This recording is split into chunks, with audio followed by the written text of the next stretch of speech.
Hi everyone, it's Christina from the DIYmummy.com, and today I'm partnering with Brookfield Residential to show you how to build our super cool under the stairs nook with a sliding barn door. Welcome back to my channel again today. Thank you so much for popping by. If you want to be the first to hear my new DIY or decor ideas, make sure to hit that subscribe button to subscribe to my channel. I am so thrilled today that I get to partner with a company called Brookfield Residential. They build communities all across Alberta and they build homes, and I am in one of their beautiful show homes right now. It is a townhome. It's 1,225 square feet, so it has a smaller footprint, but we are going to maximize the storage space in this home by building an under the stairs nook that's going to be maybe a pantry, or it could house toys. It's kind of a multi-purpose space that we can use for storage with a super cool DIY sliding barn door.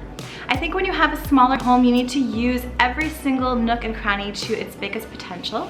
So I think that's why this under the stairs nook is a really great use of space here. Let me show you how we built this.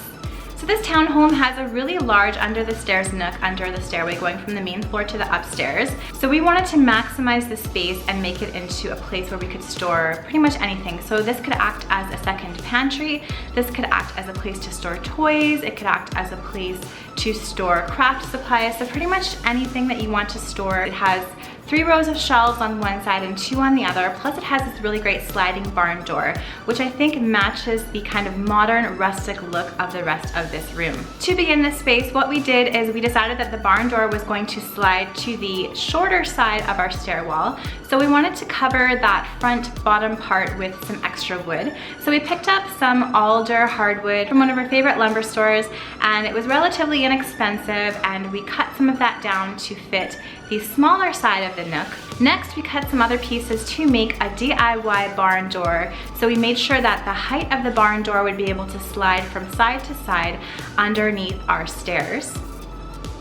So we cut and measured pieces to make sure we had the right width for the barn door. And then we glued and nailed some pieces on the top and the bottom and the sides of this door, and then one piece that went diagonally across the front of the barn door.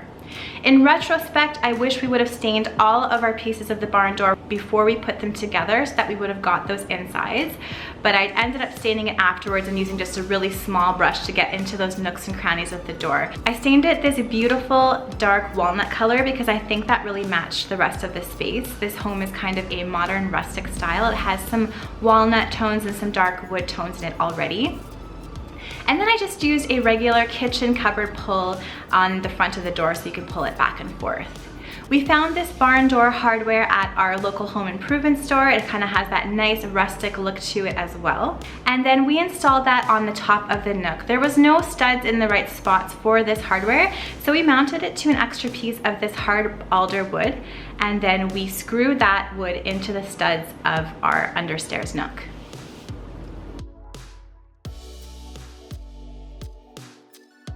So after we built and stained the barn door, I just sealed the whole thing with some Varathane sealant, just a satin finish sealant to make sure that the stain was locked in and it gave the door a nice smooth finish. A little roller hardware on top of the barn door. We did have to countersink those bolts into the top, which means we had to drill a bigger hole in the bottom of the door so that we get those bolts through to make sure that everything stayed in place.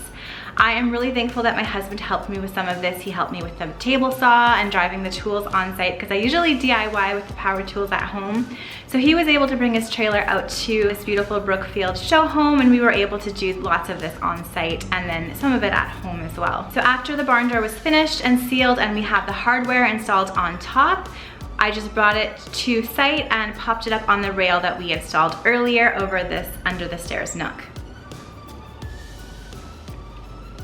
Then to finish off the inside, we just decided to make some plywood shelves. So we got some 1/2-inch plywood and cut it down to the width that we wanted. So we wanted these, the shelves on the back of the nook to be about 10 inches deep, and then the side one was 20 inches deep because we could maximize that space there. Cut those down on the table saw and then cut some thin 2-inch strips to hold those in place.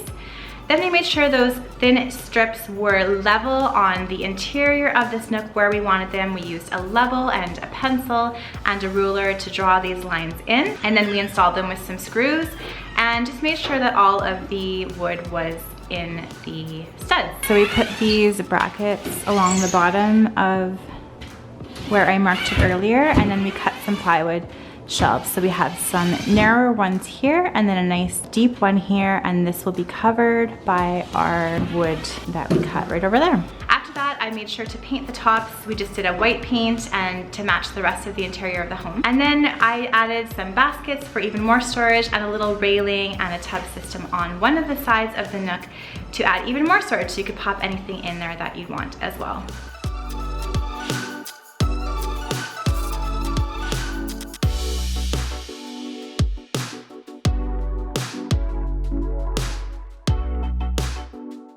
Thank you so much for watching today. I hope you enjoyed that project. Please let me know in the comments below what you think of our under the stairs nook. Make sure to like this video, give it a thumbs up if you like it, and subscribe to my channel, and I'll see you guys all again next time. Bye.